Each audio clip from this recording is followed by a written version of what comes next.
नमस्कार.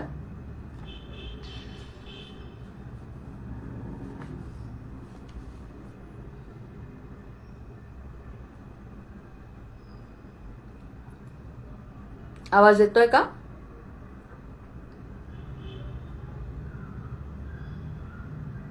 कमेंट करून सांगा आवाज येतोय का.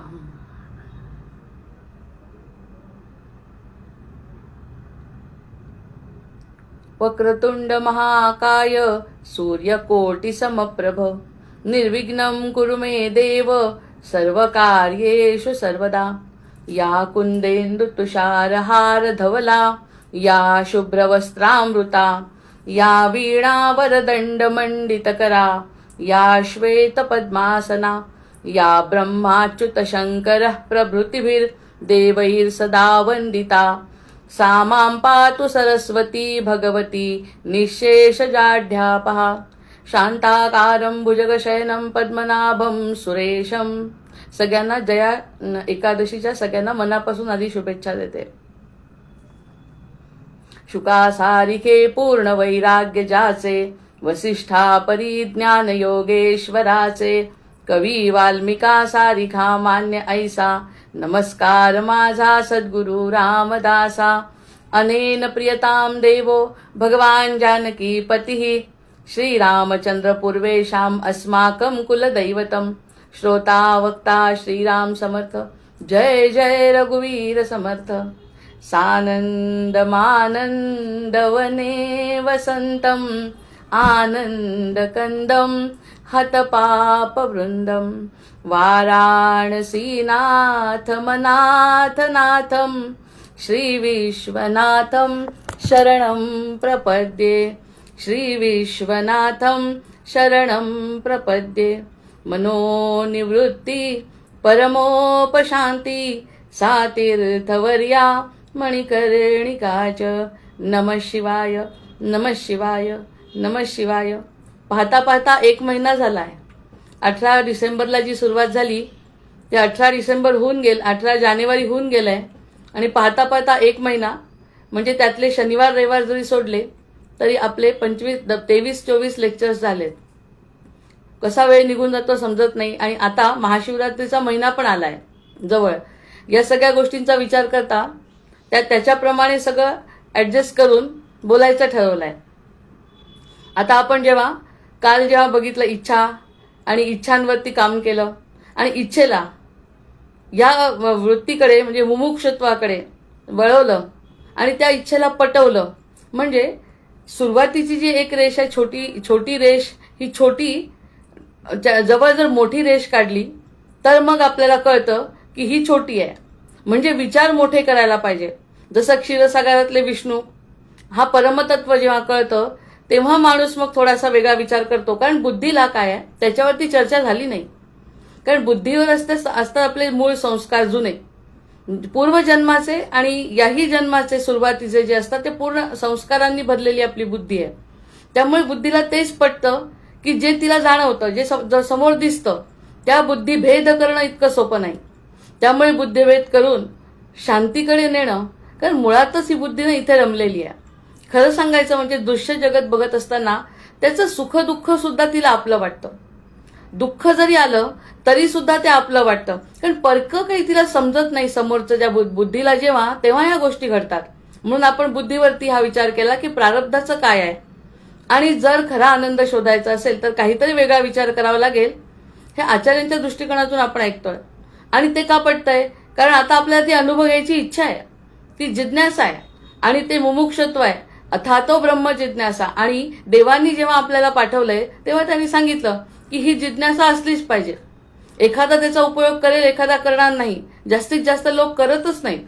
पण करणारे लोक असतील ना तर ते कारणच ते आहे. कारण आपल्याला मूळ स्वरूपाकडे जायचंय किंवा आनंद पाहिजे. आनंद पाहिजे असताना तो टिकणारा पण पाहिजे पुन्हा. असा सतत चिरंतन आनंद असा जर मिळत असेल तर तो पाहिजे आता.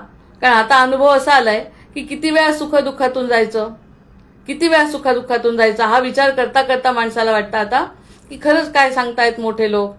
महाजनो येन गतस्स पंथा असं जेव्हा म्हणतो तेव्हा काय करायला पाहिजे. मग आता आपण आत्म्याच्या अवस्था बघू. थोडा कठीण विषय आहे पण आत्म्याला आपल्याला अवरोहण करायचंय की अधोगती करायची आहे त्याची. अधोगतीने काय होतं, जितका आपण खालचा विचार करू, जितका आपण भौतिकातला विचार करू, तितकं गुरुत्वाकर्षण शक्तीने ओढल्या जाऊ आणि जमिनीकडे खेचल्या जाऊ. आणि जमिनीकडे खेचल्या जाणं म्हणजे ज्या ठिकाणी मान आपली खाली जाते, मान खाली जाणे म्हणजे कोणत्याही प्रकारचं समाधान न मिळणे. आपल्याला कोणी काही म्हटलं नाही तरी चालेल, पण आपल्याला जेव्हा समाधान असतं तेव्हाच आपण ताठ मानेनी आपण बघू शकतो, डोळे वर करू शकतो, बोट वरती दाखवू शकतो, जर आपल्याला काही माहिती असेल तर. आणि जर ज्या गोष्टीत आपल्याला समाधान नसेल तर लागलीच आपली मान खाली जाते. आणि खाली जाणं म्हणजे पृथ्वी तत्व. बरं, पृथ्वीचं सुद्धा काही त्यामध्ये सुद्धा अशा अवस्था आहेत. एकदा का त्याचं थोडंसं ज्ञान घेतलं ना आपण, थोडंसं समज, ज्ञान म्हणण्यापेक्षा त्याची जर माहिती आपण असेल, सगळ्यांनाच असेल, पण आपण जेव्हा चर्चा करतो तेव्हा ही चर्चा करायला पाहिजे. माहिती नाही अशातला काही भाग नाही. पण आता एक आत्म्याला जर केंद्रित ठरवलं, देहाचा विचार सध्या नंतर करू, आधी आत्म्याला जर केंद्रित ठरवलं म्हणजे मूळ आता आत्म्याला लक्षात घेतलं. कारण की आता खरा आनंद आत्म्याचा जो आहे तो मला पटायला लागला की हृदयाला आनंदी ठेवणं मला आवश्यक आहे. बुद्धीचा विचार करणं आता थोडंसं बाजूला करायचं, किंवा बुद्धीचा विचार करत असताना बुद्धीला सांगायचं की आतमध्ये जे तुला येत आहे की नाही. आता याच्यासाठी उदाहरणं खूप आपण स्वतःची घेऊ शकतो की मला जे करावं वाटतं ते जर केलं आणि बुद्धीने जर ते ऐकलं तर खरा आनंद मिळतो. आणि त्याला समजा चुकलंही काहीतरी त्याच्यात, तरी त्याला त्याचं दुःख होत नाही, कारण तो स्वतःहून घेतलेला निर्णय आहे. याचं उदाहरण आपण बघितलं होतं की शाळेचा अभ्यास करत असताना अतिशय झोप येते. कितीही जबरदस्ती म्हटलं तुला इतके गुण मिळवायचे आहे, पण ते गुण मिळवायचे असं लोकांनी म्हटलं की आपल्याला जास्त झोप येते. सगळं आई तळमळून सांगते की हे इतकं सगळं अभ्यास केला तर तुला काहीतरी मिळेल, अन्यथा आपलं सगळं वर्ष वाया जाईल किंवा तुला जसं पाहिजे तसं मिळणार नाही, हे वर्ष पुन्हा येणार नाही. असं सांगितलं तरी आपल्यावर काही परिणाम होत नाही त्याचा, कारण आपल्याला त्याच्यात मनापासून वाटतच नाही. आणि जो विद्यार्थी पहिला येतो किंवा ज्याला भरपूर गुण असतात त्याला त्याच्या आईवडिलांनी म्हणो किंवा न म्हणो, तो स्वतःच रात्रभर जागतो किंवा जास्तीत जास्त वेळ जागतो. आणि विचारलं सकाळी तू थोड्या वेळाने आई आली, थोडा चहा घेतो का? नको नको, माझं एवढं पूर्ण झाल्यानंतर मी करतो. मग त्रास त्याला होतो की नाही? त्रास तर त्याला अभ्यासाचा होतोय, पण त्याला तो वाटतच नाही. आणि ह्याला काहीच त्रास नसतो. आई म्हणते मी तुला चहा करून देते, बसते. मग या सगळ्या गोष्टी असून सुद्धा तो म्हणतो नाही मला करायचा, कंटाळतो आणि आई गेली की झोपून जातो. मग सगळं आपल्या मनावरच आहे की नाही? सगळं मनाला जर वाटलं तर त्रास वाटतच नाही. आता आपल्याला जर परदेशामध्ये जायचं आहे आणि परदेशामध्ये जायचं माझं स्वप्न आहे, आणि ते स्वप्न असताना जर समजा असं घडलं की काही विमानांमध्ये तांत्रिक अडचण आली, आपण जाऊ नाही शकलो, उशीर होतोय, विमानाचा त्रास झाला, तिकीट मिळायला कठीण गेलं आणि प्रवासी 12 तासाचा जेट लॅग आहे, खूप त्रास झाला. पण तिथे पोहोचल्यावर अजिबात म्हणणार नाही कोणी की मला त्रास झाला. तो सगळा त्रास गृहीत आहे, कारण माझं जे गंतव्य आहे ते ठरलेलं आहे. मला तिथे पोहोचायचं आहे, मला तिथे पोहोचायचं आहे. म्हणजे या रस्त्याने किती का त्रास होईना जाणवत नाही. मग जाणवणे हे जेव्हा आपण स्वतः करतो तेव्हा जाणवत नाही. आणि तीच गोष्ट ते म्हणतात जेव्हा जाणवत नाही ही गोष्ट जी बुद्धीची आहे ना, ती हृदयापासून ऐका. हृदयाचं ऐकलं की मग ते जाणवलं जर नाही आणि हृदयाचंही ऐकलं गेलं तर तिथे शाश्वत आनंद मिळतो. कणाकणाचा आनंद मिळतो, कणाकणाचा आनंद मिळतो. आणि पुढे काही आनंद ठेवला आहे असा विचार करत नाही माणूस. आता या क्षणी मी आनंद आहे ना, कृतज्ञ मी, कृतार्थ मी. या क्षणी जो काही थोडासा आनंद मिळाला त्या आनंदामध्ये कृतज्ञता. आणि हा आनंद कसा मिळाला तो मी माझ्या आतून ऐकलं म्हणून. म्हणजे आपण विचार कशाचा केला की आत्म्याचा केला. आता देहाचा विचार न करता, पदार्थाचा विचार न करता आपण अगदी त्या ऊर्जेचा विचार केला, मग तेव्हा काय घडतं? आता दोन बाजू आहेत. इथे आपण उभं आहे आणि उभं असताना खाली पण आहे आणि वर पण आहे. आपण आता मध्यबिंदूवरती उभं आहे. यावेळी निर्णय घ्यायचा आहे आणि तसा पाहिला तर थोडाफार निर्णय घेतला सुद्धा की आता आपल्याला खाली बघायचं नाहीये, आता आपल्याला या सगळ्या गोष्टींमध्ये रमायचं नाहीये. आता आपण स्वतःसाठी काहीतरी विचार करून ज्यानी मला आनंद मिळेल ते करायचंय असं जे ठरवलं गेलं तर आपण थोडं खाली पाहणं बंद करून वर पाहायचा प्रयत्न करतो. मग वर तरी काय आहे, मग वर काय आहे आणि खाली काय आहे हे पण कळायला पाहिजे ना. मग स्वर्ग आणि नरकाच्या कल्पना ज्या त्यांनी पुराणामध्ये सांगितल्या त्या प्रत्यक्षात काय आहे? स्वर्ग आणि नरक ह्या ज्या कल्पना आहेत त्या काय आहेत प्रत्यक्ष? हे साधं सुख दुःख आणि नरक आणि स्वर्ग नाही आहे की साधं दुःख आहे तर मी नरकात आहे असं म्हणणं नाही, आणि थोडंसं सुख आहे म्हणजे मी स्वर्गात आहे असंही म्हणणं नाही. मग स्वर्ग नरकाच्या कल्पना काय आहेत? ठोस. ठोस अशा कल्पना काय आहे? मग आत्मा मध्ये आहे, म्हणजे आपला जीव, आता सध्या देहाचा विचार न करणारा जीव आत्मा हा थोडासा मध्ये उभा आहे, स्थिर. आता खाली वर काय आहे आणि खाली काय आहे? तर खाली म्हणजे असं म्हटलंय की त्यांनी खाली जर विचार केला तर 7 प्रकारचे पाताळ आहे.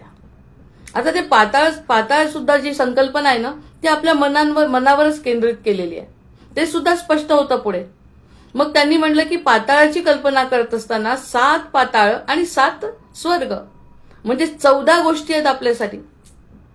जिथे जिथे आपण असू तशी तशी आपल्याला जन्म घ्यावा लागतो, जिथे आपण असू तिथे.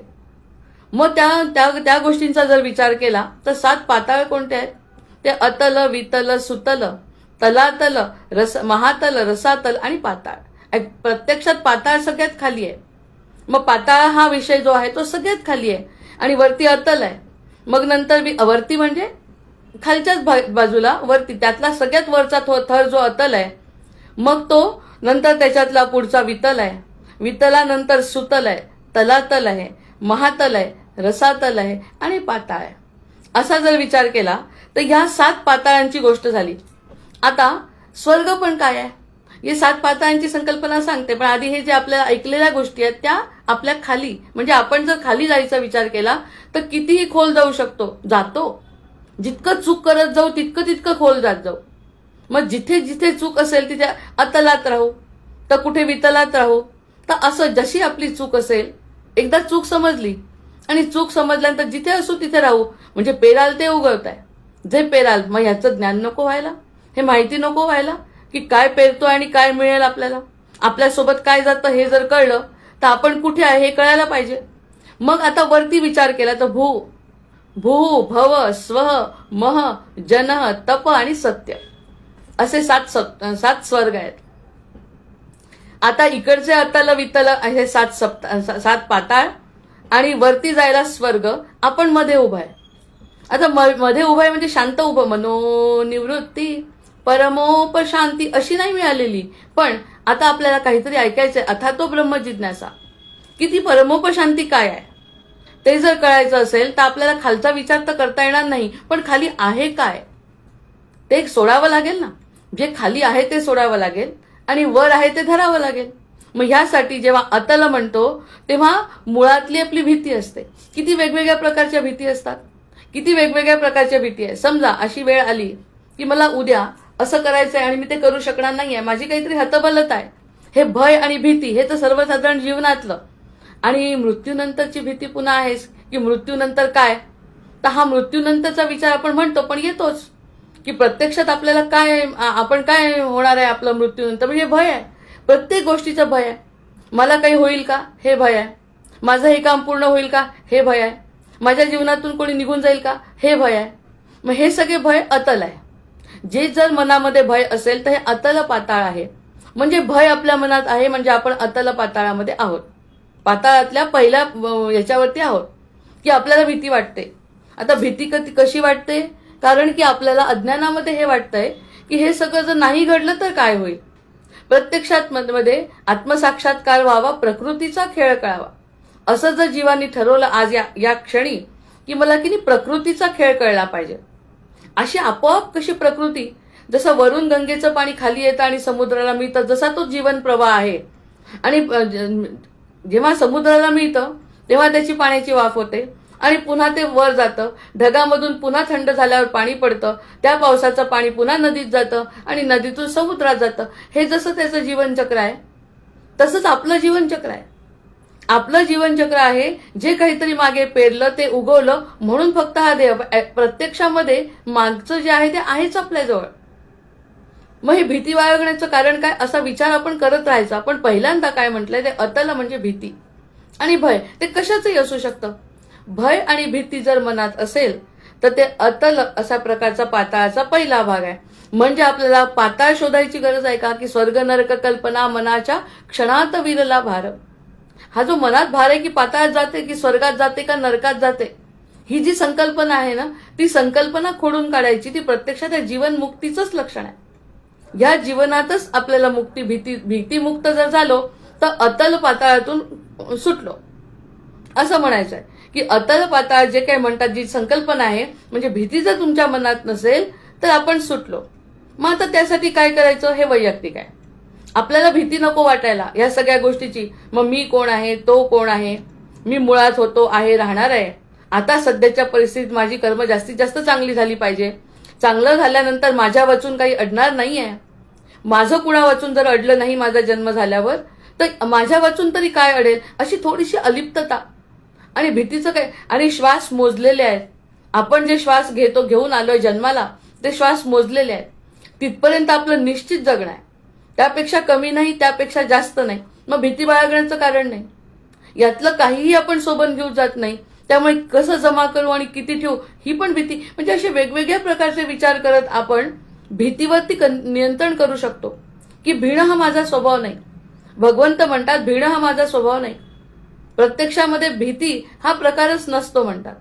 मग तशी भीती आता नसतो, याची साधना जशी जशी वाढत जाईल तसं तसं ती भीती कमी होईल. पण प्रत्यक्षात पाताळ कोणतं हे, की हे आहे अतल भूल आपलं हे आहे की मूल म्हणजे आपली भीती आहे ते त्या पाताळाचं लक्षण आहे. आता दुसरं वितल आहे ना, त्या वितल, आता भीती प्रकार झाला. वितल पाताळ जे आहे त्या ठिकाणी आपली आसक्ती. आपण जिथे जिथे आसक्त असू त्यासाठी सगळ्यात उत्तम उदाहरण आपण जडभरताचं ऐकलंय.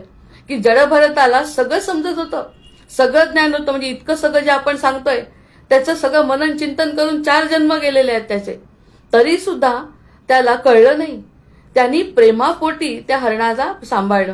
की एवढंसं छोटंसं बाळ आहे, आई त्याची गेली आहे, मग त्याला आपण सांभाळू. काय वाईट आहे गोष्ट याच्यात? बिलकुल वाईट नाहीये. कुणाला मदत करणं वाईट नाहीये. मग त्यांनी त्या बाळाला सांभाळलं आणि बाळाला दूध पाजून त्याच्यामध्ये लक्ष गेलं आणि त्याचं मरण झालं. त्या मरण होत असताना त्याची आसक्ती त्या पिल्लात राहिली. प्रत्यक्षात त्याला सगळं ज्ञान होतं, प्रत्यक्षात तो विरक्त होता, प्रत्यक्षात त्याला कुटुंब नव्हतं. पण तरी सुद्धा अचानकपणे जायच्या वेळी त्याच्या समोर ती आसक्ती आली. मग ही त्याची गोष्ट आहे. आपण तर किती आसक्त आहे. आपल्याला तर प्रत्येक गोष्टीची आसक्ती आहे. की सकाळी उठून आपल्याला काय करायचं आहे आपण रात्री ठरवतोय. इतक्या सगळ्या गोष्टींची आसक्ती आहे. तर हे कर्म करण्यासाठी आवश्यक आहे. पण ते कर्म करत असताना त्यात खूप लक्ष न घालणे, म्हणजे आसक्ती जर थोडी कमी झाली तर हलकं नाही का वाटणार? तो हलकेपणा म्हणजे पाताळापासून दूर. पाताळ खोल आहे, आपल्याला खोल जायचंय गुरुत्वाकर्षणाने की त्यातून सुटायचं आहे. हा जर विचार केला तर हे जे दुसरं पाताळ आसक्ती, त्या आसक्तीवर काम करायचं आहे. पहिल्यांदा भीतीवर काम केलं, नंतर आसक्तीवर काम केलं. की आसक्तीवर काम केलं म्हणजे समज आल्यानंतर आचार्य म्हणतात ज्ञान झालं तर काम करू ना. आपल्याला माहितीच नाही असं होत आहे तर आपण कसं काम करणार? नुसतं हे सोडा ते सोडा करून होत नसतं. समजलं तर ती आपोआप आपली निवृत्ती होते. मग आपण पाताळाचा जर विचार केला तर भयापासून जर मुक्ती असेल तर आपण जर थोडंसं भयमुक्त झालो असू, धक्का बसत नसेल आपल्या मनाला कशाचा, किंवा आपण त्याच्यावरती नामस्मरण करू, पूजा अर्चा करू, ज्याने भीती कमी होईल. मी माझा देह प्रारब्धावर टाकला असं म्हणून सद्गुरूंच्या पायी जाऊ, काही सांगतात नाही. कोणत्याही प्रकाराने जर माझं भय कमी झालं आणि मी सद्गुरूंवर किंवा मोठ्या शक्तीवरती विश्वास ठेवला तर पाताळापासून दूर गेलो. नंतर आसक्ती असेल तर ते आपण पुन्हा दूर गेलो. तिसरं जे सुतल पाताळ आहे ते म्हणजे मोह आहे. आसक्ती आणि मोह थोडा सारखाच आहे. आसक्ती म्हणजे इतरांची असते, मोह म्हणजे आपलाच असतो. त्या मोहावर जर काम केलं थोडंसं, म्हणजे जे काही वाईट शत्रू आहे त्या मुद्गल पुराणामध्ये त्या 8 ह्यांचंच नाव दिलेलं आहे की भयासूर आणि मोहासूर, रागासूर, क्रोधासूर, म्हणजे अशीच नाव आहे. आणि त्याला गणपतींनी मारलाय. म्हणजे ही पण संकल्पना अशीच आहे ना की त्यांनी मारलं गणपतींनी. त्या गणपतीची जर आपण पूजा केली तर आपल्या अंगातले ते षड्रिपू जातील. मग हे जे षड्रिपू म्हणजे 7 पाताळ आहेत. मग ते पाताळ म्हणजे काही असं भीतीदायक काहीच नाही आहे. जर आपल्या अंगातले हे शत्रू जर आपण स्वतःच्या मनाने आणि आनंदाने कळून आचार्यांच्या शब्दात, आचार्यांच्या भाषेत ज्ञान झालं तर, हे जर समजलं की ह्यांनी आपण अडकतोय, कारण आत्मामध्ये आहे. आता आपण आत्म्याचा विचार करतोय, आत्मामध्ये आहे. खाली पाताळासारखे खाली पाताळ आहे, वर स्वर्ग आहे. तर स्वर्गाकडे जर बघायचं असेल तर आधी आपल्याला आपल्यामधले कमतरता, जशा त्यांनी 7 वेळा पाय धुतले भगवंतांचे तेव्हा त्याचे 7 चक्र जसे शुद्ध झाले, तसे हे 7 मध्ये मोह कमी केला. त्यानंतर तलातल जे आहे, जे काही पाताळाचा भाग आहे तो म्हणजे राग आहे. सगळं काही सांभाळलं जातं. एक वेळ मोह गेला, आसक्ती केली, थोडी भीती कमी झाली, पण रागापासून ऋषीमुनी सुद्धा सुटले नाही. कारण त्यांचा राग कशासाठी असतो की मी एवढी तुमच्यासाठी तळमळ करतो तरी सुद्धा जर तुम्ही ऐकत नसाल तर त्याचा राग येतो त्यांना. मग या रागावर नियंत्रण होत नाही, तो पण पाताळ. ते सुद्धा अडकण्याचं कारण आहे. म्हणजे इतके इतके मोठे ऋषीमुनी, ज्ञानी, तपस्वी, पण रागीत म्हणून दुर्वासा प्रसिद्ध होते. मग त्यांना त्यावर कंट्रोल करता आला नाही. मग ह्या सगळ्या गोष्टींवर जसं जसं नियंत्रण आणता येईल तसं तसं पाताळापासून मुक्ती आहे. आणि आपण स्वर्ग आणि नरक जे म्हणतो ते पाताळात आहे. मग नरक आणि पाताळ ह्या सगळ्या गोष्टी सोडायच्या असतील तर जीवनमुक्ताची लक्षणं आहेत ही. जीवनमुक्ती, मरणानंतरची मुक्ती आपल्याला काय माहिती आहे. त्यामुळे आचार्य म्हणतात ह्या सगळ्या गोष्टींवर कोणत्याही पुराणात वाचलं आणि कोणतंही ज्ञान घेतलं तरी विषय हाच आहे. मग 7च प्रकृती आहे, कारण 7च चक्र आहे आणि 7वरतीच काम करायचं आहे. मग त्यांनी असं म्हटल्यावर महातल म्हणजे, आणि मग आता तलातल म्हणजे राग आहे. मग रागावरती थोडंसं नियंत्रण जर आणत असेल, हळूहळू हळूहळू या सगळ्या गोष्टींमधून जर आपण बाजूला झालो तर मग आपण त्या पाताळापासून दूर गेलो. कारण आता आत्म्याला सांगितलं या सगळ्या गोष्टी आम्ही तुला देणार आहे, आता खाद्य, की मी रागवणार नाही, मी मोहात पडणार नाही, मी आसक्तीमध्ये अडकणार नाही, किंवा मला भीती वाटणार नाही, कारण तू अमर आहे. त्याला माहितीये तू अमर आहे हे मला कळलंय, त्यामुळे तुला जे खाद्य पाहिजे तेच देण्याचा मी प्रयत्न करते. असा आत्मसंवाद जेव्हा झाला तर ह्या पाताळाचं हे सगळी संकल्पना अशा पद्धतीने तो व्यक्ती शांतपणे या सगळ्या गोष्टींवरती काम करू शकतो. काम करण्याची पद्धत वेगवेगळी, कोण कसं काम करेल ते सांगता येत नाही. पण ह्या गोष्टी जर कळल्या तर ह्यावरती मला राग आला नाही पाहिजे, ह्या मी हसत राहीन, हे सुद्धा एक प्रकारचा संकल्प आहे. काहीही झालं तरी माझा रामांसारखं हास्य टिकेल, हा सुद्धा संकल्प भगवंताच्या साह्याने केला तर भगवंत पूर्ण करतो. काहीही झालं तरी माझ्या चेहऱ्यावरची रेष हल्ली नाही पाहिजे, हे असं जरी आपल्या मनाने मागितलं तरी त्या ठिकाणी आपल्याला नियंत्रण करता येतं. आणि हे सगळं मनावर आहे. मनावरती आधी काम केलं, जसं त्या मुलाला मनापासून काम करावं वाटतं, मग त्याला कशाचंच काही वाटत नाही. मग कशाचंच काही वाटत नाही म्हणजे कोणी काहीही केलं, कोणी अपमानही केला तरी आपल्याला राग येऊ द्यायचा नाही, हे आपण करू शकतो ना. इतरांनी काय वागावं हे करू शकत नाही. आपण तर हे गोष्टी केल्या तर आपण भगवंताच्या जवळ जातो, कारण आपण कसं आहो हे त्याला माहिती आहे. त्याच्यामुळे रागवलो तर उलट आपलं नुकसान आहे. न रागवता जर सहन केलं तर त्याची सगळी नोंद होते, म्हणजे पाताळापासून दूर होतो. म्हणजे पाताळाची संकल्पना कलियुगामध्ये स्पष्ट करताना आपल्याच मनातले, मुद्गल पुराणामध्ये सुद्धा हेच सांगितलंय की आपलेच षड्रिपू मारण्यासाठी प्रत्येक वेळी गणपतींनी अवतार घेतलाय. मग ती गणपतीची बुद्धी आपण पहिल्यापासून दर्शनशास्त्र शिकतोय, मग ती बुद्धी जर अशी वापरली तर मला साधारणपणे की हे कळलंय आता की आता राग आला नाही पाहिजे, मला याच्यात आसक्त व्हायचं नाहीये, मला मोह नको व्हायला, मला भीती नको वाटायला कशाची, निश्चिंत व्हायला पाहिजे. निश्चिंतता आणि स्वस्थता हा सगळ्यात चांगला गुण आहे. जर आपल्याला मानव जन्म मिळाला तर निश्चिंतता पाहिजे. सगळं काही असून अनिश्चिंतता असते आपल्यामध्ये, ती नको आहे. नंतर आता रसातल म्हणजे सगळ्यात, म्हणजे त्याच्यानंतर महातल जो आहे ना, तो खूप सूक्ष्म पद्धतीने अहंकार म्हणतो की मी करत नाही, मला अहंकार नाही, असं समजतं की मला अहंकार नाही. पण अहंकार हा इतका सूक्ष्म असतो की मी तपश्चर्या केली याचा सुद्धा जसा कासवाला अहंकार झाला, म्हणून शेषनागाने त्याला फुत्कारलाय. मग तो जो अहंकार मी चांगलं करतो हा सुद्धा अहंकार. कशाला चांगलं करतो, कशाला मी करतो हाच अहंकार आहे. मग हा अहंकारापासून जर मुक्ती झाली तर महातलातून सुटलो. सोप्या गोष्टी नाही ह्या सगळ्या, की नाही ऐकण्याच्या आणि ह्याच्या गोष्टी नाही आहेत, या अनुभवाच्या गोष्टी आहेत. एक गोष्ट जरी अनुभवाला आली तर तो क्षण आनंदाचा जातो आणि तो आनंदाचा क्षण आपण अनुभवू शकतो, कारण मी काहीतरी सोडलंय. आणि जे माझं आहे ते सोडलेलं भगवंताला खूप आवडतं. माझंच घेऊन मला दिलेलं भगवंताला आवडत नाही. तुझ्याजवळचा अहंकार जर मला दिला तर तो त्याला खूप आवडतो. मग त्याला कोणतीच वस्तू नकोय दुसरी. हे जेव्हा आपल्या मनाला पटतं तेव्हा अहंकार सोडण्यासाठी बुद्धीला तयार केलं जातं. बाई अहंकार करू नको, नाही मिळालं प्रसिद्धी चालेल, नाही मिळाला पैसा चालेल, नाही लोक मिळाले चालेल, लोकांनी अपमान केला चालेल, सगळं चांगलं आपल्याजवळ असून सुद्धा जर लोक अपमान करत असतील चालेल, सगळं चालेल, कारण माझा संबंध आता आत्म्याचा जो संबंध आहे तो वरच्यांशी आहे, ते बघतायत, त्याची सगळी नोंद होते. असं जेव्हा मनाला पटवत मनावर काम करू, हे काम कदाचित ज्ञानाने होईल, कदाचित कृपेने होईल, कदाचित आपल्या स्वतःच्या संकल्पातून होईल, कदाचित एखाद्या पूजा अर्चा नामस्मरणातून होईल.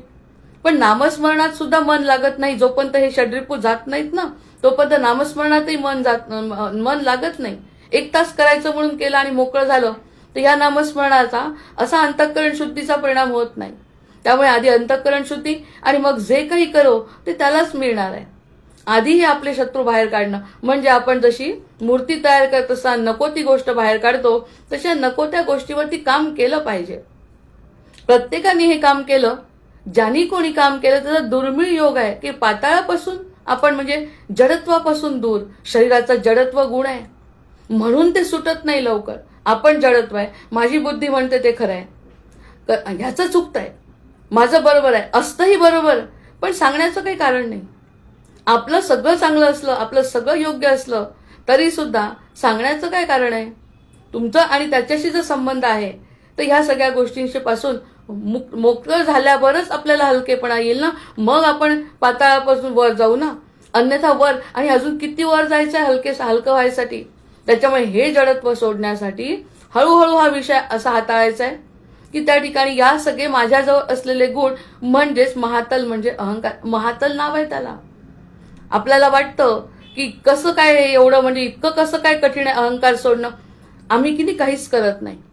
आम्ही हे जे काही करतो ना ती सगळी ईश्वराची कृपा आहे. आपण म्हणतो ना की चरण दास आहे मी, ईश्वराचा दास आहे. हे सगळं कसं काय करू शकतं ते माझी ईश्वराची कृपा म्हणतो. पण प्रत्यक्षात सूक्ष्म अहंकार असतो तो सुद्धा राहायला नकोय. तो सुद्धा राहायला, सूक्ष्म अहंकार सुद्धा कासवाला घातक ठरला, त्याला युग वाट पाहावी लागली. हे जर आपल्या समोर आचार्यांनी आणलं तर आपल्याला आपल्या स्वतःवर काम करणं कलियुगाचं आपलं आद्य कर्तव्य आहे. आणि हे आपल्याच समाधानाचं आहे. इतरांना त्याचा काही फायदा होणार नाही. आणि इतरांना काय फायदा होईल, एक चांगली व्यक्ती समाजाला मिळेल. एक अतिशय चांगली व्यक्ती की जी निरुपद्रवी आहे. झालं तर चांगलं करेल, नाही तर वाईट करणार नाही, अशी निरुपद्रवी म्हणजे जवळून जरी गेलं तरी आनंद मिळेल लोकांना. कारण हा स्वतः आनंदात आहे स्वतःच्या. त्यामुळे हा फायदा अप्रत्यक्षपणे लोकांना होईल, पण लोकांसाठी म्हणून काही करायचं नाही. आणि जे करत असू ते पुन्हा आपण अर्पण करायचं, तर अहंकारापासून दूर राहू. तर ते आहे महातल. म्हणजे अतल झालं, वितल झालं, सुतल झालं आणि तलातल झालं. रागही नियंत्रण आणायचा प्रयत्न करायचा. नंतर झालाय महातल अहंकार. नंतर आता आहे रसातळ. रसातळामध्ये ना सगळ्यात मोठी जी कुंडलिनी जागृत होत नाही ना आपली, ते म्हणजे अज्ञान आहे. 1 मिनिट मी पंखा लावते, गरमी होते. आपली ही जी कुंडलिनी आहे ना ती कुंडलिनी जागृत का होत नाही, अज्ञानामुळे होत नाही. अज्ञान कोणतं, बाकीच्या ज्ञानाच्या विचारांमध्ये लिखाण असो, समजून घेणं असो, बोलणं असो, या सगळ्यांमध्ये लक्ष दिल्यानंतर आपला आनंद आपण विसरतो. मग ते जे अज्ञान आहे ते म्हणतात की अज्ञान जर दूर झालं म्हणजे तू कोण आहे आणि तो कोण आहे आणि तुला करायचं काय, या सगळ्या गोष्टी का सोडायच्या आहेत. सोडणं म्हणजे काय, उलट सोडणं नाहीये ते, त्यामध्ये हळूहळू त्याच्यापासून दूर होणं आणि आनंदाकडे जाणं आहे. ते सोडणं म्हणजे कोणावर उपकार नाही आहे. आपण आपल्याला क्षमा करून पुढे जाणं हा विषय थोडा गहन आहे. आपल्यावरती काम करणं कोणी सांगितलं तर कोणाला पटत नाही, पण ते अत्यावश्यक आहे. म्हणून हा विषय असं म्हणतो आपण, ते अत्यावश्यक आहे जर जीवाचं कल्याण करायचं असेल आपल्यात. तर आता हा शेवटचा जन्म समजून जर आपल्याला वागायचं असेल तर हे जे रसातळ आहे ते रसातळातलं जे रसातळी गेला म्हणतो ना आपण, म्हणजे रसातळ म्हणजे सगळ्यात कठीण तो म्हणजे बाकीचे राग क्रोध अहंकार तरी चालले, पण त्याला हे माहितीच नाही की राग क्रोधाने माझं नुकसान होतंय. असं जर असेल तर सगळ्यात वाईट अज्ञान आहे. म्हणून त्याला रसातळ नाव दिलं. नंतर किती कडक आहे, किती कडकपणा आहे हा. आपण जेव्हा जमीन फोडतो ना, आता जमीन फोडतो आणि आकाशाकडे बघा, 2 मध्ये किती फरक आहे. जमीन जशी फोडत जातो कडक कडक टणक टणक दगड लागत राहतात. म्हणजे जर दृष्टी वळवली ना तर जिकडे तिकडे जडत्व दिसतं. आपण खाली बघितलं की जेव्हा पृथ्वीला फोडायचा प्रयत्न करतो तेव्हा सुरुवातीला ठिसूळ, नंतर कडक, नंतर कडक, नंतर कडक, इतकं मोठ्या मोठ्या मशीन लावावे लागतात तेव्हा ती जमीन फुटल्या जाते. मग तसं जडत्व जितकं जितकं जास्त असेल आपलं तितकं फोडायला कठीण आहे. पण आपल्या विचारांनी आपल्याला जर स्वतःला वाटलं की आपल्याला बदलायचं आहे तर बाकी ते शक्य आहे. जसं आपण म्हणतो अंड्यातून जेव्हा पिल्लू बाहेर येतं, जर त्याला म्हटलं त्या अंड्याला फोडलं तर ते पिल्लू मरतं. अंड्याला जर फोडलं तर पिल्लू मरतं. पण अंड्याला आपोआप जर वेळ दिली, उबदारपणा दिला तर मग त्याच्यातून ते आपोआप बाहेर येतं. मग त्या अंड्यालाही त्रास नाही आणि त्यालाही त्रास नाही. म्हणजे ही जी जीवसृष्टी आहे ही जर जीवसृष्टी आपल्याला सगळं दाखवते आहे, जमीन कशी कडक आहे, मग जमीन कडकच का आहे हा प्रश्न कधी विचारला नाही. ते कडकपणा आपल्याला बुद्धी पटूच देत नाही आधी, कारण आपण जड आहे ना. जडाला जड आवडतं आणि असं किती जन्म. जडाला जड आवडतं, आपण फिरतोय पृथ्वीवरती, मग तेच आवडतंय. मग त्यामुळे हे रसातळ जे आहे ते अज्ञान सगळ्यात कठीण आहे. या अज्ञानावर जर कार्य झालं तर बाकी सगळ्या गोष्टी एक वेळ कमी केल्या तरी चालतील, पण मला ज्ञान झालंय माझं स्वतःचं आणि त्याचं, तो कसा आहे या जडत्वापासून मुक्ती. मग बघा लक्षात येत असेल, मग जडत्वापासून मुक्ती म्हणजे देहालाही काय किंमत आहे. जडत्वापासून मुक्ती म्हणजे देहाचं काही झालं तरी मग आपण म्हणतो की ज्या ठिकाणी शंकरांनी म्हटलंय की तुमच्या देहामध्ये जर तुम्ही अडकले नसाल तर ते जे राहिलेलं आहे ते भस्म मी कपाळाला लावतो, आणि जडत्वामध्ये जो अडकलेला आहे त्याची राख पुन्हा मातीतच जाते. म्हणतात जिथून जे आलं तिथे ते जातं.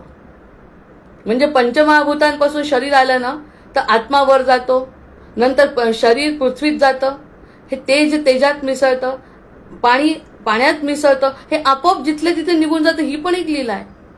मग आता जडत्वामध्ये जर लक्षच नाही आहे जमिनीकडे, या देहाकडे, तर ते खाली कसं ओढेल. आणि खाली राहिलंच काय शिल्लक, राहण्यासारखं काय आहे आता. जर असा आनंद घ्यायचा म्हणजे अजून सुटलाय अशातला भाग नाही. पण ही थेअरी सुद्धा किती गोड आहे की जर आमचं हे सगळ्या गोष्टी जडत्वाकडे नेत आहेत, कठिण्याकडे नेत आहेत, काळ्याकुट्ट आहेत, खाली जातो काळाकुट्ट अंधार आहे, आणि अंधारामध्ये काळ्याकुट्टकडे म्हणजेच अज्ञानाकडे जातोय. मग अज्ञान आपल्याला अडकवणार नाही का. सगळ्या ज्ञानी माणसाला जर अडकवलं जडभरताला तर आपल्याला तर अडकवणारच आहे. पण त्या जडभरताचं जे ज्ञान आहे ते ऐकून समजून जर प्रयत्न केला, प्रयत्न आपण मनापासून करायला पाहिजे. या ठिकाणी कुणाची कशातही जबरदस्ती चालत नाही की मी सांगितलेलंच ऐका, अशी जबरदस्ती चालत नसते. पण एखाद्या वेळेस ती वेळ येते ना, तेव्हा कोणाचं तरी काहीतरी ऐकून आपल्यामध्ये जो बदल होतो तो ह्या सगळ्या जडत्वापासून दूर करू शकतो. आधी जडत्वावर बोलू, मग स्वर्गाकडे बघू. मग हे आत्म्याला एकदा स्थिर झालं, आत्म्यामध्ये बुद्धी स्थिर झाली आधी, मग आत्म्याला हे फार आवडतं. असा विचार जरी केला तरी आत्मा खुश असतो. असा विचार मला हे सोडायचंय, अरे मी त्यासाठीच वाट बघतोय किती दिवसाची, ये तू सोड, माझी तळमळ तीच आहे. प्रत्यक्षात तुला जे सुख मिळतं ना ते मला काही करायचं नाही, त्या सुख आणि दुःखाशी माझा काही संबंध नाही. पण तू मुक्त व्हावा का, मला मुक्त करायचंय तुला, हे मला शिकवायचंय. आणि जेव्हापासून ही बुद्धी स्थिर होते या गोष्टीमध्ये तर आत्मा शांतच होतो, कारण तो जडत्वामध्ये यायचाच तयार नाही, तो वर जाणार आहे. तो जेव्हा इकडची ऊर्जा कमी होते, पदार्थाकडचं लक्ष कमी होतं, म्हणजेच आपल्याला हलकेपणा येतो. जय जय रघुवीर समर्थ. जितकं खालचं सोडू तितकं आपल्याला वर जाता येईल, अन्यथा खाली खेचला जातोय. जसं आपल्याला एखादं मोठं एरोस्पेस पाठवायचं आहे आकाशामध्ये, तर जेव्हा आकाशाच्या पृथ्वीच्या बाहेर जेव्हा पाठवायचं आहे तर किती मोठी ऊर्जा लावावी लागते त्याला. मग इथे सुद्धा जायचं नाही म्हणून विवेक लागतो, मला खाली लक्ष द्यायचं नाही आता. म्हणजे माझ्या भयावर, माझ्या आसक्तीवर, माझ्या सगळं माझं आहे, दुसरं कुणाचं नाही. आणि माझं असं काही जर भगवंताला दिलं, आजपासून मी 1 महिन्यासाठी म्हटलं तयारी केली की मी आता रागवणार नाही, काही झालं तरी रागवणार नाही, तर भगवंताला तेच पाहिजे. भगवंत म्हणतो अशी वस्तू जी तुझी आहे, इतर कोणाच्या गोष्टी देण्यापेक्षा तुझ्याजवळ जे आहे ते जर तू सोडलं तर त्यातून जो तुला आनंद मिळेल ना, त्याचा जो परिणाम मी तुला देईल ना, जे मला दिलं ना त्याच्या 10 पट मी तुला देतो. त्यामुळे तू जर मला एक गोष्ट दिली आणि जी माझ्या आवडीची आहे, जी तुझ्या आत्म्याच्या आवडीची आहे, ते जर एकत्र काही झालं ना तर त्याचा आनंद, अवर्णनीय आनंद मी तुला देतो, अवर्णनीय आनंद तुला देतो. पण तू द्यायला पाहिजे, आणि देण्यासाठी थोडीशी कष्ट मनाने जर केलं तर कष्ट वाटत नाही. आणि हे झालं रसातलाबद्दल. हे रसातलाचं म्हणजे भयापेक्षाही सोपं. भय कमी होत नाही लवकर, पण सतत सतत सतत त्या भगवंताची आराधना केली तर त्या भयापासून काही क्षण तरी मुक्ती मिळू शकते. काही क्षणाच्या मुक्तीने जर आनंद मिळाला तर आपण म्हणतो आणखी आणखी असंच वाढवायला पाहिजे, की हा आनंद माझा टिकला पाहिजे. हे मनाची गोष्ट आपल्याला पटते. मग त्यामुळे 30 गोष्ट करायचा प्रयत्न. 1 क्षण मिळाला 10 मिनिटं, 10 मिनिटं मिळाला 15 मिनिटं, 15च्या नंतर 12 तास सुद्धा आपल्याला तो आनंद हवा असतो. कारण आता ह्या खोट्या गोष्टीमधला आनंद कमी झाला, जडत्वाकडे लक्ष कमी झालं, देहाकडे लक्ष कमी झालं. म्हणजे विदेही अवस्था ज्याला म्हणतात ती वैदेही आहे. ती रामांची जी सीता आहे ती वैदेही आहे. म्हणजे देहाकडे लक्ष न देता आपल्याला जो आत्म्याला आनंद घ्यायचा तो आत्मा म्हणतो पाताळाकडे बघ किती भयंकर आहे सगळं. खाली खाली खोल खोल खोल खोल जात तुझी राख तिथेच राहील. आणि जाता जाता आपल्याला गोड वाटतं, कारण आपल्याला ते दिसतं की आनंद मी रागवली मला बरं वाटतंय. तितक्यापुरतं समाधान मिळतं की माझं ऐकलं सगळ्यांनी. मी मोहात थोड्या वेळ पडली त्याच्यापासून जो आनंद मिळतो थोड्या वेळ मिळतो, पण नंतर पुन्हा दुःख आहे त्याच्यात. ह्या सगळ्या गोष्टी करत असताना देहाला फार त्रास होतो, पण आत्मा आनंदी असतो. जर एखादी गोष्ट सोडायची ठरवली तर देहाला त्रास आहे, कारण किती कठीण आहे ह्या गोष्ट. एकदा सोडली पण पुन्हा सोडायची की नाही या सगळ्या गोष्टी देहाचा विचार आहे. पण देहाकडे दुर्लक्ष नाही केलं म्हणजे जडत्वाकडे आपलं लक्ष कमी झालं तर बाकी आत्मा वर जाण्यासाठी मोकळा होतो. आणि शेवटचं जे पाताळ आहे, शेवटचं जे पाताळ हा नाव जे आहे पाताळ, ते म्हणजे आपलं संपूर्ण परावलंबन. संपूर्ण परावलंबन म्हणजे ह्याच्यावरच अवलंबून होतो आपण सगळं. म्हणजे पाताळाची कल्पना आपण अशी करू शकतो की जन्मापासून आतापर्यंत जे करतो जोपर्यंत ज्ञान नाही ते सगळं म्हणजे पाताळ. आतापर्यंत जन्मापासून मला नाव मिळालं, माझ्या आईने नाव घेतल्याबरोबर मला आनंद झाला आणि आईने सांगितलं तसंच वागलं, समाजाने सांगितलं तसंच वागलं, समाजाला जे मान्य आहे तेच केलं. हे सगळं कसं आपोआप केलं करत. हे सगळं परावलंबित्व आहे. म्हणजे स्वतःला न ओळखता जे केलं ते सगळं परावलंबन आहे. जे जे काही मला ओळखता नाही, म्हणजे आत्ता कुठे जन्म झालाय असं म्हणायला पाहिजे. म्हणजे नुसता जन्म होणं हे वेगळं आणि जन्म होण्याचं कारण कळणं म्हणजे वेगळं. मग त्याचं कारण कळल्यावर आत्तापर्यंत जे काही केलं चुकीनी म्हणण्यापेक्षा प्रकृतीप्रमाणे जसा जन्म मिळाला त्या घरात तसं वागलो, तशाप्रमाणे कधी चुकीचे निर्णय घेतले आणि सगळं चूक बरोबर काही अर्थ नाही त्याच्यात. ते आत्तापर्यंत जे परावलंबित्व आपण घेतलंय आपल्या स्वतःच्या देहाचं ते सगळं म्हणजे पाताळात येतं. म्हणजे या 7ही गोष्टी त्या पाताळात आहे. ह्याच्यातली एक एक गोष्ट सुटली तर आपण अतल सोडलं वितल सोडलं असं होईल. पण सगळंच त्याच्यावर अवलंबून असेल तर ते पाताळामध्ये आपण आहोत. मग प्रत्यक्षात पाताळ आणि नरक ही काही कल्पना नाही. मग पाताळामध्ये नरकाची जर कल्पना केली तर त्रास किती आहे, आपल्याला किती दुःख आहे विचार करू. पण मोहानी क्रोधानी आपण जितकं क्रोध करतो ना त्याच्यापेक्षा जास्त आपल्याला शरीर जाळतं, आपलं रक्त तापतं. हा नरक आहे. आणि आपल्याला ते वाटतं की आपण रागवल्याने आपल्याला मोकळं वाटतं. आम्ही रागवल्याने आमच्या मनासारखं केलं मोकळं वाटतं आणि नाही, याच्यामधला फरक आहे.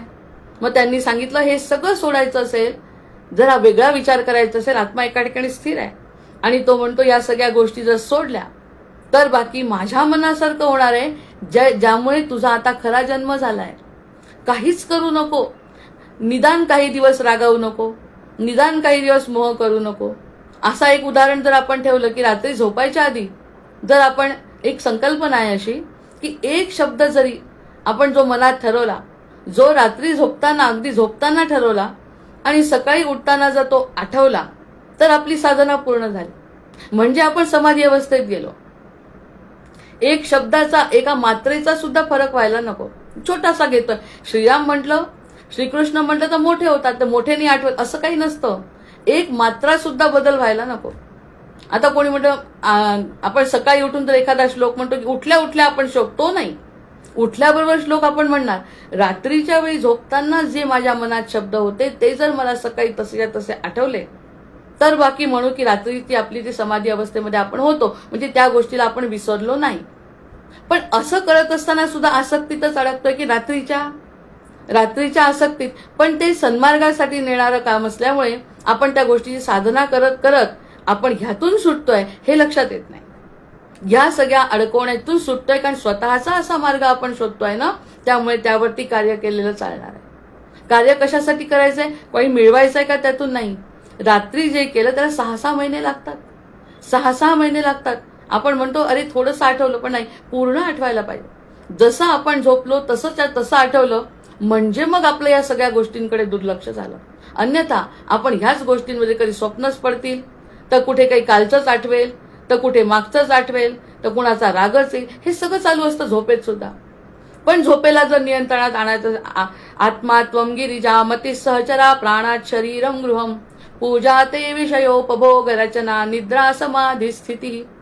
निद्रा ही समाधी स्थिती जर करायची असेल तर रात्री जे झोपलो आपण मनात विचार आणला तो आणि तोच विचार सकाळी आला पाहिजे, म्हणजे मग आपण हा संसार विसरलो. अन्यथा आपण त्या संसारात गुरफटलो. स्वप्नही तसंच पडतं. विचार तर अजिबात येत नाही. जे रात्री ठरवलं तो विचार अजिबात येत नाही. मग ही एक प्रकारची साधना आहे. 6 महिने लागतात, 7-7 महिने लागतात आणि त्यानंतर तो शब्द जसा तसा आठवतो, म्हणजेच आपण संसार विसरलो रात्री. असं एक दिवस नाही. असं विसरण्यासाठी असे वेगवेगळे उदाहरणं सांगतात लोक.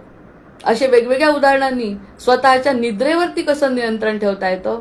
निद्रेमध्ये सुद्धा आपण दुसरा कोणताही विचार करायचा नाही. निद्रेमध्ये सुद्धा भगवंताचा विचार करायचा नाही. समाधी भगवंताचा सुद्धा नाही तर कुठे आपला अहम जाईल, तर कुठे हे 7 पाताळ दूर होते. अन्यथा या 7 पाताळांमध्येच अडकणार आहे. कोणताच विचार नाही. समाधी अवस्था पकडली पाहिजे.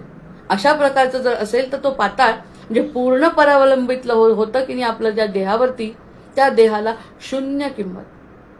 त्या देहाला बरं कर्तव्य न सोडता, कोणत्याही प्रकारचं कर्तव्य न सोडता आपण जर असा प्रयोग आपल्यासाठी केला तर कोणाला काय अडचण आहे. आपल्या स्वतःसाठी 5 मिनिटं जर दिले तर यासाठी कुणाची काही अडचण नाही आहे. पण ती आपण उगीच गुरफटून घेतो की यांचं तसं त्यांचं तसं. प्रत्यक्षात कुणीच कुणाला अडवत नाही, पण आपणच स्वतःला अडवत असतो हे आपल्या नंतर लक्षात येतं. मग या सगळ्या गोष्टींमध्ये कुणालाही दोष नाही, कुणाचाही रोष नाही, कुणामध्येही वेळ जात नाही. आपण स्वतःसाठी वेळ दिला हे खूप महत्वाचं आहे. यामध्ये एक गोष्ट लक्षात येते की यासाठी आपण स्वतःला वेळ दिला आणि स्वतःला काय करायचं हे ठरवून जर त्या क्षणी अचानकपणे जर एखाद्या वेळेस ती गोष्ट झाली. यासाठी एक चंद्राचा स्वतःच्याच मनाने प्रयोग केला होता. जो चंद्र दिसेल तेव्हाच झोपायचं, चंद्राला बघूनच झोपायचं. जेव्हा आणि 45 मिनिटं चंद्र उशिरा उगवतो, रोज 45 मिनिटं उशिरा उगवतो. म्हणजे जर 8-8:30ला दिसला असेल तर दुसऱ्या दिवशी 45 मिनिटानंतर दिसतो. बरं असं करत 8 दिवस गेले. 8 दिवसांनी बरोबर 25 सकाळ पहाटे तो दिसेनासा असतो, पण तरी आपल्याला माहिती असतं की तो कुठे उगवतो ते बघायचं आणि झोपायचं. म्हणजे या सगळ्या गोष्टी जेव्हा तो व्यक्ती करतो ना मनापासून, कोणतीही गोष्ट ठरवली तर समाधीकडे जाणं ही संकल्पना म्हणजे संसारापासून थोडं दूर होणं किंवा स्वतःकडे लक्ष देणं, या गोष्टींसाठी तो करतो. आणि एक दिवस असा येतो की 10-15 दिवसानंतर जो शेवटचे दिवस असतात तेव्हा चंद्र दिसेनासा होतो जेव्हा. आणि कधी कधी असं होतं की तो चंद्र ढगांच्या आड लपतो, दिसतच नाही. जागा पाहून इथे शॉर्टकट नाही, इथे जागा आहे तिथे चंद्र असेल आणि मग मी झोपून जायचं असं नाही. दिसला तरच झोपायचं, नाही तर नाही झोपायचं. मग जर तो दिसला नाही तर गेलं हे वाया, पुन्हा 15 दिवस. असं करता करता एखादा महिना असा जातो की पूर्ण चंद्राचा आपल्याला परिणाम दिसतो आणि अमावस्येला पाहायचं नाही, त्यामुळे तो प्रश्नच नाही. पुन्हा पहिली कोर बघायची. मग हा महिनाभर असं करता करता 6-7 महिन्यानंतर कुठेतरी अशा काही घटना घडतात की ज्यातून आपल्याला जे पाहिजे ते मिळतं.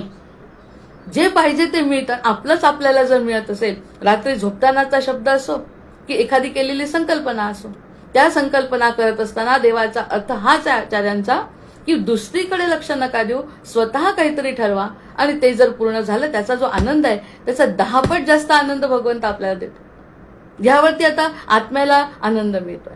आत्म्याला, कारण आत्मा आता म्हणतो आत्ता कुठे माझं ऐकायला लागली. आतापर्यंत सतत त्या बुद्धीच ऐकत होती, ज्या बुद्धीवर खरं विश्वास ठेवायला नव्हता पाहिजे, जी बुद्धी सुद्धा मीच दिली आहे, त्याचा इतका अहंकार होता. आता कसं मला छान वाटतंय. म्हणजे तो स्वतः सुद्धा आपल्याला सपोर्टिव्ह असू शकतो. मग हे झालं पहिलं रसातळाकडे, म्हणजे काळेकुट्टेपणा, जडत्व. आणि आपल्याला ते आवडणं फार चुकीचं आहे. आपल्याला तेच आवडतं जे जडत्वाकडे नेत आहे. आपण विचार करू, त्यावरती चिंतन करू, मनन करू की आपल्याला ते का आवडतं, कारण आपण त्याच्यापेक्षा वेगळा विचारच कधी करत नाही. तर त्यामुळे तो विचार जर केला नसेल तर बाकी त्यामध्ये आणि त्यामध्ये गुंतायचं नसेल तर बाकी आपल्याला काहीतरी वेगळा निर्णय घ्यावा लागेल. जो आता वेळ झाली आहे तो स्वर्गाचा विचार आपण उद्या पाहू. जय जय रघुवीर समर्थ. भर्जन भव बीजाचे, अर्जन सुख संपत्तीचे, तर्जन यमदूताचे, राम गर्जन बोला राम राम राम, बोला राम राम राम. आवाहनम न जानामि तवार्जन, पूजांचैव न जानामि, क्षम्यतां परमेश्वर, क्षम्यतां परमेश्वर, क्षम्यतां परमेश्वर. जय जय रघुवीर समर्थ.